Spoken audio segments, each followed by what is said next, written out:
سيد الأنبياء والمرسلين أما بعد أعوذ بالله من الشيطان الرجيم بسم الله الرحمن الرحيم أم كنتم شهداء إذ حضر يعقوب الموت إذ قال لبنيه ما تعبدون من بعدي قالوا نعبد إلهك وإله آبائك إبراهيم وإسماعيل وإسحاق إلها واحدا ونحن له مسلمون صدق الله العظيم.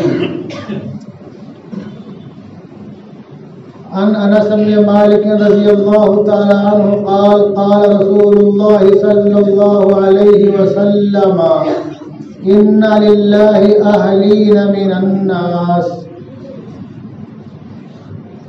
قالوا يا رسول الله من هم قال هم أهل القرآن أهل الله وخاصته رواه ابن ماجہ. حضرات محترم،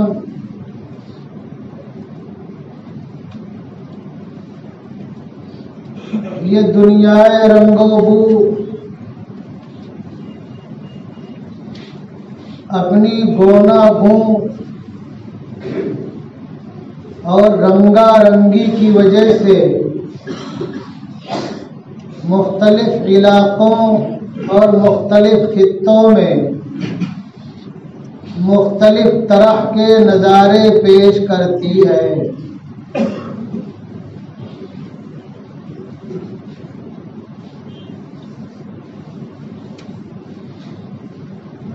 کمی اور زیادتی، اقلیت اور اکثریت،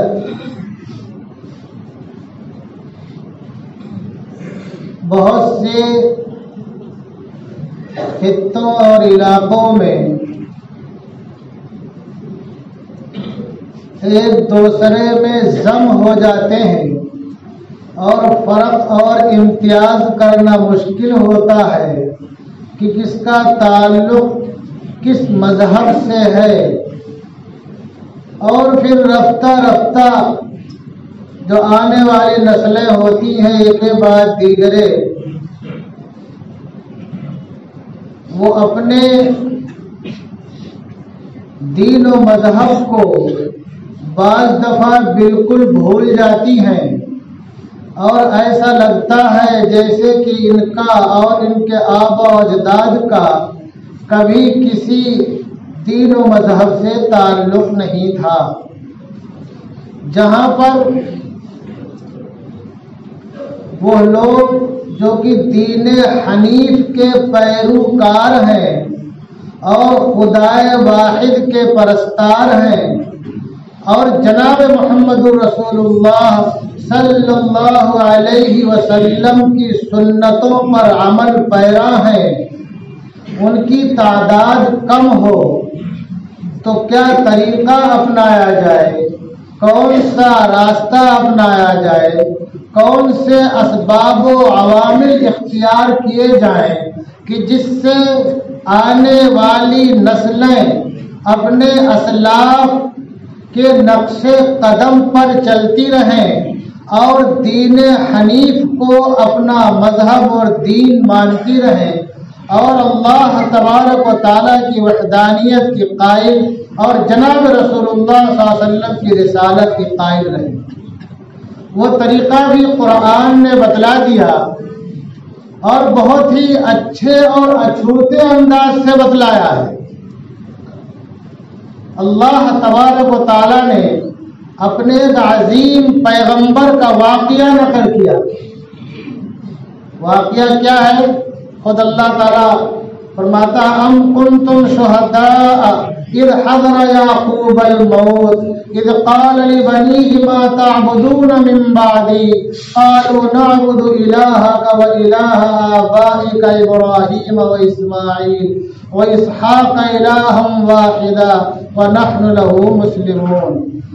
ایک ایسے پیغمبر کے واقعے کو اللہ تبارک و تعالیٰ نے بتلایا جو تنہا پیغمبر نہیں ہے، پورا گھرانہ دیکھا جائے تو پیغمبر ہے حضرت یعقوب علیہ نبی علیہ السلام خود پیغمبر ہیں اور ان کے صاحبزادے حضرت یوسف علیہ نبی علیہ السلام بھی پیغمبر ہیں اور حضرت یعقوب علیہ السلام کے والد گرامی حضرت اسحاق علیہ نبی علیہ السلام بھی پیغمبر ہیں۔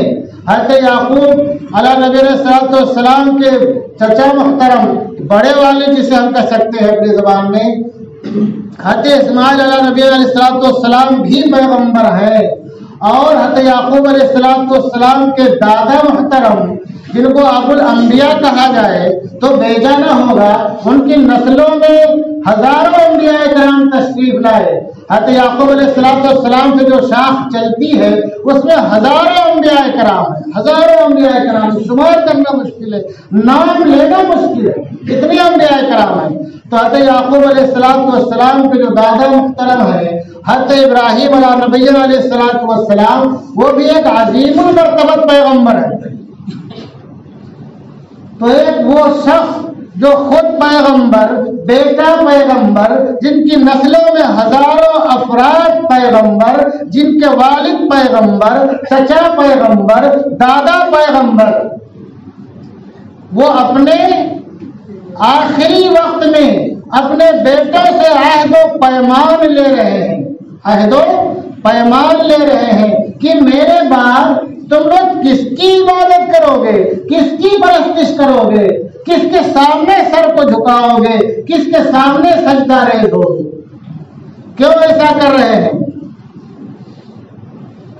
بہت سی وجوہات میں سے ایک بڑی وجہ یہ ہے کہ جہاں وہ آباد تھے، جہاں رہتے بستے تھے، کہاں تھے؟ مہاجر تھے۔ حضرت یوسف علیہ نبی علیہ السلام کا واقعہ آپ حضرات جانتے ہیں کہ کنویں میں ڈالا گیا، پھر وہاں سے دھوتے کرتے مصر پہنچے اور مصر کے پھر واقعات ہیں، پھر قید خانے میں گئے، پھر وہاں سے نکالے گئے، پھر آپ انہوں نے کیا کہا وہاں کے بادشاہ سے کہ مجھے جو تمہارا خزانہ ہے اس کا وزیر بنا دو۔ تو ہوتے کرتے یعنی کہ ان کے جو یعقوب علیہ السلام جو ہیں یہ گویا کی مہاجر ہیں مصر میں، کیا ہے؟ مہاجر ہیں مصر میں، اور مصر میں جو نام لیوا ہے اللہ تبارک و تعالیٰ کا اس وقت وہ ان کی ذریت اور ان کی نسل ہے۔ کہنے کا مقصد یہ ہے کہ اقلیت میں ہے، اقلیت میں ہے، تعداد میں کم ہے، تعداد میں کم ہے۔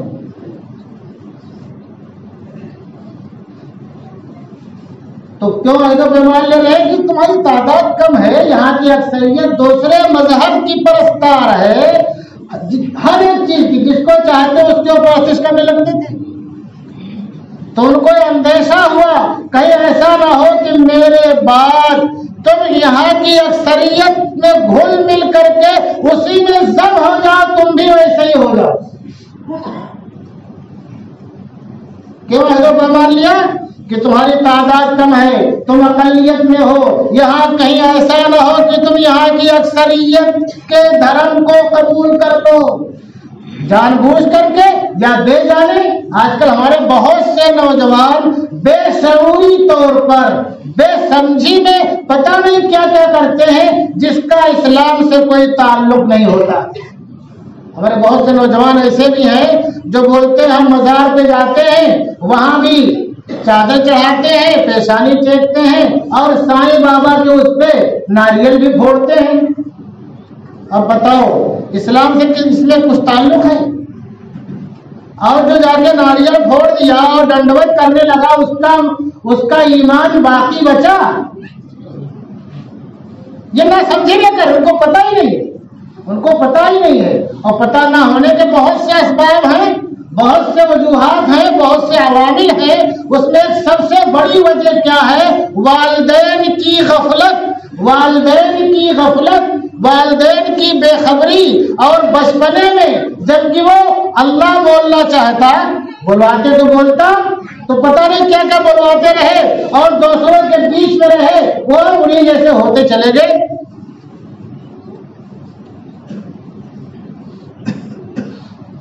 تو سبق ہے کہ اگر کہیں ہم تعداد میں کم ہیں، دوسروں کی تعداد زیادہ ہے، تو اپنی نسلوں کی ہمیں فکر کرنی ہے۔ اور ان سے مرنے کے ٹائم خالی عہد و پیمان لے لو یہ کافی ہے؟ دنیا سے جانے لگو تو عہد و پیمان لے لو کافی ہے؟ وہ تو حضرت نے دنیا سے رخصت ہونے کے ٹائم عہد و پیمان لیا، ورنہ اس سے بہت پہلے ان کے دادا محترم نے جو دعا مانگی تھی، کیا مانگی تھی؟ ربنا وابعث فیہم رسولا منہم، ربنا وابعث فیہم رسولا منہم یتلو علیہم آیاتک ویزکیہم ویعلمہم الکتاب والحکمہ انک انت العزیز الحکیم۔ کب مانگی تھی؟ جبکہ خالی ایک لڑکا پیدا ہوا تھا، پہلی دوسری بیوی سے لڑکا جو پیدا ہوا، پہلا لڑکا جو مسکین خوار ہے، گود میں ہے، اور دوسری بیوی سے ابھی کچھ ہے ہی نہیں ہے، پھر بھی کیا کہا؟ ربنا وابعث فیہم رسولا منہم، یہ فیہم کہا ہے، ہم یہ جمع کے لیے آتا ہے، اے بار الہ ان میں انہی میں کا ایک رسول بھیج، یعنی جو آئندہ نسلیں ہیں، ایک دو نہیں بہت بعد آنے والی ہیں، ان کی بھی انہیں فکر تھی، ان کی بھی انہیں فکر تھی کہ ہمارا آج ایک لڑکا تنہا ہے، ابھی دودھ پی رہا ہے، شیر خوار ہے، آگے چل کر کے اللہ انشاءاللہ اس کی نسلوں میں برکت دے گا، اور جب برکت دے گا تو نسلیں کے بعد دیگریں آتی رہیں گی، اور یہاں تو کی آبادی نہیں ہے جہاں ان کو ٹھہرایا تھا، لوگ آئیں گے، آگے جاتے ہوئے لوگ وہاں رکیں گے بھی، ٹھہریں گے، کچھ لوگ چلے جائیں گے، کچھ لوگ آ کے وہاں آباد بھی ہو سکتے ہیں، تو آنے جانے والوں کا کہیں اثر قبول کر کے یا وہاں رہنے والوں کا اثر قبول کر کے خدا خواستہ کہیں میری نسل غلط راستے میں پڑ جائے تو اس کو سنبھالنے والا، اس کو سیدھی راہ دکھانے والا ایک پیغمبر بھیج۔ کہنے کا مقصد کیا ہے کہ ہماری وہ نسلیں جو بھی دنیا میں نہیں آئی ہیں اور انشاءاللہ آئیں گی، قیامت تک آتی رہیں گی انشاءاللہ، ہمیں ان کی بھی فکر کرنی ہے، لیکن ہماری وہ نسلیں جو موجود ہیں، جو چلتی پھرتی ہیں، چاہے گود میں ہو، چاہے پاؤں پاؤں چلنے والے ہو، چاہے بکیاں چلنے والے ہو، چاہے ہیرا جوان ہو گئے ہو، چاہے ان کے بال سفید ہو گئے ہو، ہمیں موجودہ نسلوں کی بھی فکر کرنی ہے اور آنے والی نسلوں کی بھی فکر کرنی ہے۔ قرآن نے دو ٹوک لفظوں میں بیان کر دیا۔ تو حضرت نے کیا عہد و پیمان لیا؟ اللہ کہہ رہا ہے کہ تم موجود تھے جب یعقوب علیہ السلام کا آخری وقت آیا، جب انہوں نے اپنے بیٹوں سے کہا یہ بیٹوں ہیں، یہ بنی بیٹوں جمع کا صیغہ، آج ہم کیا کرتے ہیں، ایک بیٹا ہو گیا تو لاکھ مار دیتے ہیں، بولتے ضرورت نہیں ہے، اور وہ مر گیا تو زندگی بھر روتے پھرتے ہیں، اور بعد میں وہی بیٹا بولتا ہے جب الٹی سیدھی حرکتیں کرتا ہے، ماں کچھ بولتی ہے تو بولتا ہے اور کیوں نہیں پیدا کیا؟ بے شرمی میں اتارو ہو جاتے ہیں لوگ، کیوں؟ دینی بیداری نہیں ہے اس لیے۔ تو حضرت نے کیا اپنے بیٹوں کو جمع کیا، متعدد بیٹے تھے، کثرت اولاد اسلام میں مطلوب ہے، لاکھ کرنا مطلوب نہیں ہے، اگر ایک ہے آگے نہیں ہوا وہ ایک الگ چیز ہے، خود سے لاکھ کر دینا گویا کہ تم خدائی کا دعویٰ کر رہے ہو کہ تم ہی روزی دینے والے ہو، تم ہی جاب دینے والے ہو، تم ہی کاروبار کرانے والے ہو، تم ہی بنگلہ فلیٹ دینے والے ہو، حالانکہ دینے والی ذات کوئی اور ہوتی ہے کہ نہیں ہے۔ اپنے بیٹوں کو جمع کیا اور کیا کہا، مَا تَعْبُدُونَ مِن بَعْدِي، میرے بعد تم کس کی پرستش کرو گے؟ سوچو نا، پوچھنے والا بھی معمولی شخصیت نہیں ہے، اور جس سے پوچھا جا رہا بھی معمولی لوگ نہیں ہے، اور جس گھرانے کے نونہالوں سے پوچھا جا رہا ہے وہ گھرانہ بھی معمولی گھرانہ نہیں۔ بیٹوں نے کیا کہا، نعبد الہک و الہ آبائک، ابا جان ہم آپ کے معبود کی، آپ کے باپ دادا کے معبود کی پرستش کریں گے۔ اور آبا میں کون ہیں؟ اللہ نے نام میں شمار کر دیا، ابراہیم و اسماعیل و اسحاق، ابراہیم، اسحاق اور اسماعیل کے معبود کی پرستش کریں گے۔ وَنَحْنُ خالی عبادت ہی نہیں کریں گے، سن لو ہم کیا سوچتے ہیں کہ عبادت کر لیا، نماز پڑھ لی، روزہ رکھ لیا، زکات دے دیا، کلمہ پڑھ لیا، اب آگے خلی بلی چھٹی ہو گئی، معاملات نہیں دیکھتے، معاملات پہ دھیان ہی ہمارا نہیں ہے۔ لوگ زبردستی آتے ہیں، مسئلہ پوچھتے کہ مولانا کہتے کہ ہاں سود بیاج جائز ہے بہت سے معاملات میں، بار بار پوچھیں گے کوئی راستہ بتاؤ، کوئی راستہ بتاؤ، کوئی راستہ بتاؤ۔ سوچو کہاں سے وہاں راستہ بتائیں گے؟ تم کو جہنم میں جانا ہے تو مولانا معظم کے سر پہ اور کندھے پہ پیر رکھ کے کیوں جانا چاہتے ہو بھائی؟ خود سے چلے جاؤ. آگے کیا کہا بیٹوں نے؟ فرما بردار بیٹے تھے. وَنَحْنُ لَهُ مُسْلِمُونَ، اور ہم اس کے فرما بردار رہیں گے. فرما بردار رہیں گے مطلب کیا ہے؟ زندگی صبح سے شام تک اور شام سے صبح تک اور قبر کی گود میں جانے تک اللہ کے جو احکامات ہیں ہم اس پر عمل پیرا رہیں گے. ہم زندگی اللہ کے احکام کے مطابق گزاریں گے. تو اس میں کتنا سبق ہے کہ ہمیں اپنی موجودہ نسلوں کی بھی فکر کرنی ہے اور آئندہ نسلوں کی بھی فکر کرنی ہے. اور موجودہ نسلوں کو خالی نمازی نہیں بنا دینا ہے، تمام معاملات میں اللہ اس کے رسول کے احکامات کا پابند بنانا ہے اور انہیں گاہے بگاہے یاد بھی دلاتے رہنا ہے. گاہے بگاہے یاد بھی دلاتے رہنا ہے. جب گاہے بگاہے یاد دلاتے رہو گے تو بات پختہ رہے گی ذہن میں، بات ذہن میں پختہ رہے گی. تو یہ اللہ تبارک تعالیٰ نے واقعہ بیان کر کے گویا کہ ہم لوگوں کی زندگی اور ہماری نسلوں کی زندگی کو آسان کر دیا ہے. ایک راستہ بتا دیا ہے کہ اگر ہم تعداد میں کم ہیں اور دوسروں کی تعداد زیادہ ہے تو ہمیں اپنے نسلوں کی فکر کرنی اور فکر میں لگے رہنا ہے. یہاں تک کہ زندگی کے آخری لمحات تک ان کی فکر میں رہنا ہے، جیسا کہ عظیم المرتبت پیغمبر اپنی نسلوں کی فکر میں زندگی کے آخری لمحات تک تھے.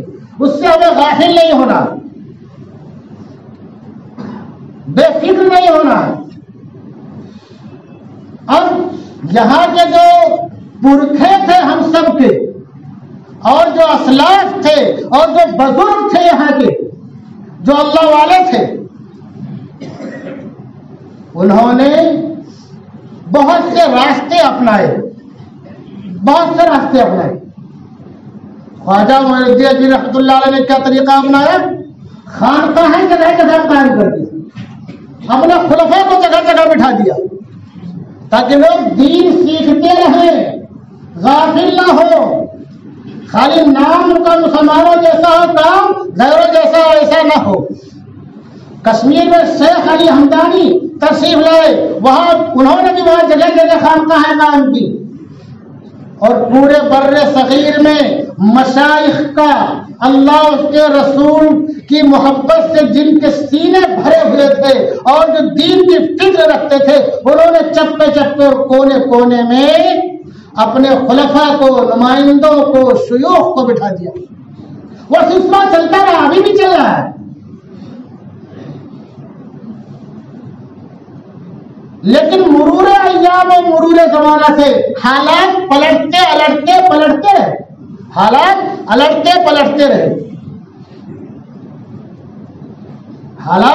الٹتے پلٹتے رہے، بدلتے رہے، لوگ آتے رہے جاتے رہے، کبھی کچھ تھا کبھی کچھ ہو گیا. تو یہاں کے مشائخ نے، یہاں کے اسلاف نے مدرسوں کا جال بچھایا،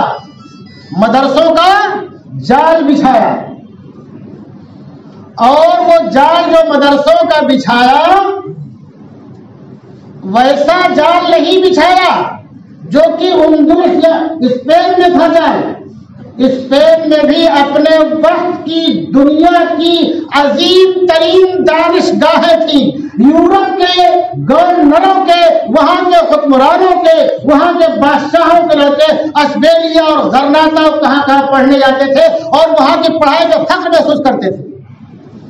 تو انہوں نے جو اندلس میں سلسلہ قائم تھا، وہ سلسلہ ایسا تھا کہ سرکاری خرچے پر مدارس چل رہے تھے، تعلیم گاہیں چل رہی تھی.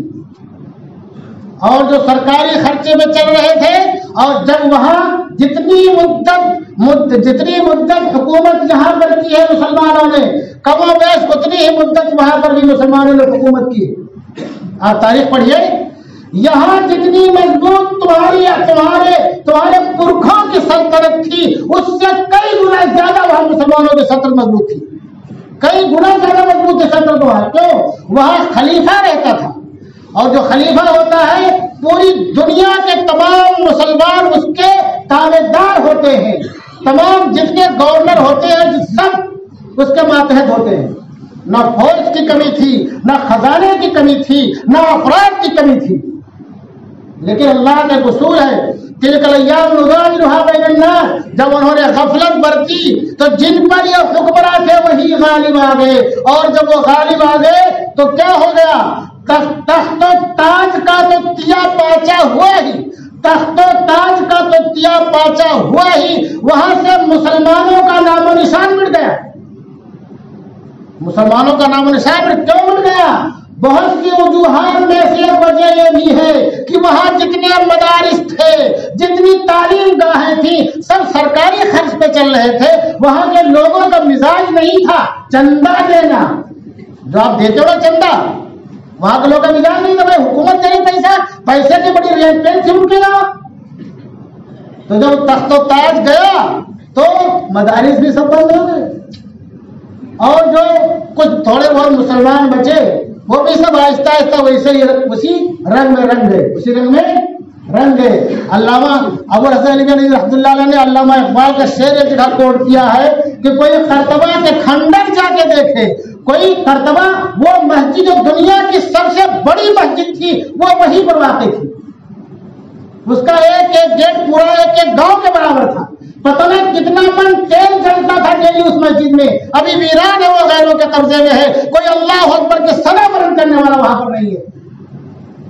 کیا کہا علامہ اقبال نے؟ کوئی قرطبہ کے کھنڈر جا کے دیکھے، مساجد کے محراب و در جا کے دیکھے، حجازی امیروں کے گھر جا کے دیکھے، وہ اجڑا ہوا کر و پھر جا کے دیکھے. اور آگے کہتے ہیں اجڑا ہوا کر و پھر جا کے دیکھے، جلال ان کا کھنڈروں میں ہے یوں چمکتا، جلال ان کا کھنڈروں میں یوں چمکتا کہ ہو خاک میں جیسے کندن دمکتا. خالی کھنڈر کچا ہے، نشانات باقی ہیں. لیکن تمہارے بر صغیر میں جہاں تم رہتے بستے ہو، جہاں تمہاری نسلیں بھی انشاءاللہ پروان چڑھیں گی اور تا صبح قیامت آن بان شان کے ساتھ رہے گی. یہاں کے اسلاف نے حکومت سے کبھی کوئی مراعات نہیں حاصل کی، سرکاری فنڈ سے کوئی تعلیم گاہ اور دانشگاہ نہیں چلایا. کیا کہا کہ ہم غریبوں کا جو ہے کہ اب روپیہ آئے گا ایک آنا پائی آئے گا اس سے ہم چلائیں گے مدارس اور مکاتب اور تعلیم گاہیں اور دانشگاہیں چلائیں گے. تو اللہ کا فضل ہے، اس کی شان ہے کہ یہاں تمہاری شناخت باقی ہے، یہاں تمہاری شناخت باقی ہے، تمہارے مساجد باقی ہیں، تمہارے مقابر باقی ہیں، اور تمہارے مدارس باقی ہیں، تمہارے چہروں پہ داڑھیاں سجی ہوئی ہیں، تمہارے بدن پہ جب و دستار سجے ہوئے ہیں. یہ انہی علماء کرام کا اسلاف کی ان کی سوچ تھی، ان کی سوجھ بوجھ تھی کہ انہوں نے یہاں کے مدارس کو، تعلیم گاہوں کو اور جامعات کو سرکاری فنڈ سے دور رکھا، غریبوں کے اور اپنے امیروں کے اور متوسط لوگوں کے چندے سے چلایا، اور چل رہا ہے اور انشاءاللہ تا صبح قیامت چلتا رہے گا. اگر ہم بیدار رہیں گے تو ہم چلانا چاہیں گے تو ہم چلانا ہی نہ چاہیں، ہم اپنے لڑکوں کو لاکھوں روپیہ دے دیں ایک ایک رات میں کسی شادی ہال کے نوٹنکی میں اڑانے کے لیے، اور جب چندہ دینے کا نام آئے تو سوچو لوگ 100 روپیہ دے دیں. ایسے بہت سے لوگوں کو دیکھا گیا کہ ان کی اولادیں ایک ایک لڑکے ایک ایک شادی کے پروگرام میں لاکھوں روپیہ اڑا دیتے ہیں، لیکن جب چندے کی بات آتی ہے تو چہرے پہ شکن پڑ جاتا ہے. یہ چہرے میں تمہارے جو شکن پڑ رہا ہے یہ تمہاری غفلت کی طرف اشارہ کر رہا ہے کہ تم اپنے آنے والی نسلوں سے بے خبر ہو اور بے فکر ہو. تمہیں فکر نہیں ہے کہ آنے والی نسلیں تمہاری کیسے مسلمان رہیں گی. جو کچھ دینی تعلیم ہے، بیداری ہے، مدارس کی دین ہے، یہ مدرسوں سے باقی ہے اور انشاءاللہ باقی رہے گا. تو اس کے تعلق سے ہم غفلت کرتے ہیں تو انجام وہی ہوگا، اسپین والا ہوگا. وہاں فٹافٹ ہو گیا تھا، یہاں ٹائم لگے گا. اور ہمارے بہت سے لوگ یہ سمجھتے بھائی پڑھتے ہیں پڑھائیں گے ہم کو بھی تھوڑا بہت ثواب مل جائے گا. ارے تم کو تھوڑا بہت ثواب نہیں ملے گا. یہ جو پڑھتے پڑھاتے ہیں یہ جو آگے چل کر کے جہاں بھی پڑھیں گے پڑھائیں گے وہ جب تک پڑھنے پڑھانے کا سلسلہ رہے گا قیامت تک رہے گا انشاءاللہ. اگر تم نے 1000 روپیہ 100 روپیہ 50 روپیہ 1 کروڑ روپیہ دے دیا ہے تو اس کا ثواب تم کو قیامت تک انشاءاللہ پہنچتا رہے گا. ایک بات تو یہ ہو گئی. اور حفاظ کی علماء کی فضیلت بہت ہے. دوسری بات بتا دوں میں یہ تمہاری نقد مغفرت کا ذریعہ بھی ہے. کیسے ذریعہ ہے؟ اللہ کے پیارے حبیب کا ارشاد ہے کہ الصیام والقرآن یشفعان للعبد کہ روزہ اور قرآن بندے کی سفارش کرے گا. کیا کرے گا؟ سفارش کرے گا. یقول الصیام اے ربی انی منعت الطعام فی النہار ہم نے اس کو دن میں روزہ کیا لگا اے اللہ ہم نے اس کو دن میں کھانے پینے سے روکا رکھا. ویقول القرآن اے ربی انی منعت النوم باللیل ہم نے اس کو رات میں سونے سے روکے رکھا. فیشفعان تو اللہ تعالیٰ ان دونوں کی سفارش قبول کر لے گا. ارے بھائی رمضان میں تراویح پڑھتے ہو رات میں جاگتے ہو. تراویح میں جاگنا نہیں پڑتا ہے سو کے پڑھتے ہو. رمضان میں روزہ رکھتے ہو روزہ سفارش کرے گا ہم نے اس کو کھانے پینے سے روکے رکھا. یہ ایک سفارشی ہو گیا. دوسرا سفارشی کون ہوگا؟ قرآن ہوگا. قرآن کیا کہتا ہے ہم نے اس کو رات میں سونے سے روکے رکھا. یہ 20 رکعت پڑھنا 2.5-3 گھنٹہ کھڑا رہتا ہے تیرے سامنے رات میں. تو اللہ کیا کہے اللہ کے نبی نے ایسا فرمایا فیشفعان تو ان دونوں کی سفارش قبول کر لی جائے گی. تو جو حافظ کی جو اپنی فضیلت ہے والدین کو جو انعام ملے گا اور جو اس کے گھر والوں کی مغفرت کا ذریعہ بنے گا وہ تو ہے ہی ہے. تمہاری بھی یہ مغفرت کا ذریعہ بن رہا ہے تو نقد یہ فائدہ ہے. اور تمہاری نسلوں تمہاری پڑھ کر کے جو پڑھائیں گے سلسلہ مدارس باقی رہیں گے تمہاری نسلوں کی دینی بیداری اور ان کی تشخص کی بقا کا ذریعہ بنیں گے. قیامت تک تم کو اس کا ثواب انشاءاللہ ملتا رہے گا. تو ہمیں مدارس اور مکاتب سے بالکل غافل نہیں ہونا چاہیے. اپنی سکت بھر مدد کرتے رہنا چاہیے. سکت بھر بول رہا ہوں میں. کوئی ارب پتی ہے 100 روپئے دے کے چھٹی کر دے وہ سکت بھر میں نہیں ہے. اس کا شمار بخیلوں میں ہوگا. اور یاد رکھو اللہ نے کیا فرمایا البخیل بعید من النار وبعید من الجنہ وقریب من النار. بخیل جو ہے لوگوں سے بھی دور ہے اللہ سے بھی دور ہے جنت سے بھی دور ہے اور جہنم سے قریب ہے. اس کا شمار کہاں ہوگا؟ بخیلوں میں ہوگا. اپنی سکت بھر تعاون کرنے کی کوشش کرنی چاہیے اور ہمیشہ کرتے رہنا چاہیے. خرچ کرو گے تو اللہ دے گا. بند کر دو گے تو اللہ دینا بھی بند کر دے گا. ہے کہ نہیں؟ رکاو خوب نہیں تباہ کی روانی میں رکاو خوب نہیں تباہ کی روانی میں کہ وہ فساد کی آتی ہے بند پانی میں. جو رک جاتا ہے اس میں فساد پیدا ہو جاتا ہے. جو جاری اور ساری رہتا ہے اس میں اللہ برکتیں دیتا ہے اور دوسرے ذرائع پیدا کرتا ہے نوازنے کا اور اس کی نسلوں کی بھی اللہ تعالیٰ حفاظت کے ذرائع پیدا کرتا ہے. تو آخر میں اعلان ہے یہ آپ کا اپنا مدرسہ ہے جس کو ہم چاند مدرسہ بولتے ہیں دارالقاسمیہ بولتے ہیں. یہ آپ کا اپنا مدرسہ ہے. میں کیا بولوں آپ کا اپنا مدرسہ ہے. ہم لوگ تو یہاں ملازم ہیں. ہماری جو ذمہ داری اس کو ہم ڈیوٹی ادا کر رہے ہیں. یہاں کے اخراجات بچے کم ہیں لاک ڈاؤن کی وجہ سے تو خالی جو بچوں پہ خرچ ہو رہا تھا اسی میں تھوڑا بہت کمی آئی ہے. باقی سارے اخراجات ویسے ہی ہیں. سارے اخراجات ویسے ہی ہیں. اور حالات جانتے ہیں آپ لوگ کس طرح کے حالات ہیں. ان حالات کو دیکھتے ہوئے گویا کی بدرجے مجبوری اعلان کرنا پڑ رہا ہے. اور فی الحال راشن کی تو بہت سخت ضرورت ہے. نقد کی بھی ضرورت ہے راشن کی بھی ضرورت ہے. ہمارے بہت سے بھائی کیا راشن کے نام پہ دیتے نقد دیتے نہیں. تمہارا کام دیکھ رہنا ہے ذمہ دار کا کام خرچ کرنا ہے. تو خالی آپ سے میں یہی کہوں گا آپ کا اپنا ادارہ ہے. راشن کی سخت ضرورت ہے نقد کی سخت ضرورت ہے. آپ حضرات اپنی حیثیت کے مطابق تعاون کریں اور دے کر کے جائیں. اور جو لوگ نہ لائے ہوں وہ لکھا دیں بعد میں پہنچا دیں. اگر آپ پہنچائیں گے تو گویا کہ آپ صحابہ کرام کے طرز کو اپنائیں گے، اور ہم دعوت پھیلائیں گے تو اللہ کے رسول کے ہم طریقے کو اپنا رہے ہیں۔ اللہ تعالیٰ ہم تمام لوگوں کو اور ہماری نسلوں کو اسلام پر باقی رکھے، ایمان پر خاتمہ فرمائے۔ ہمارے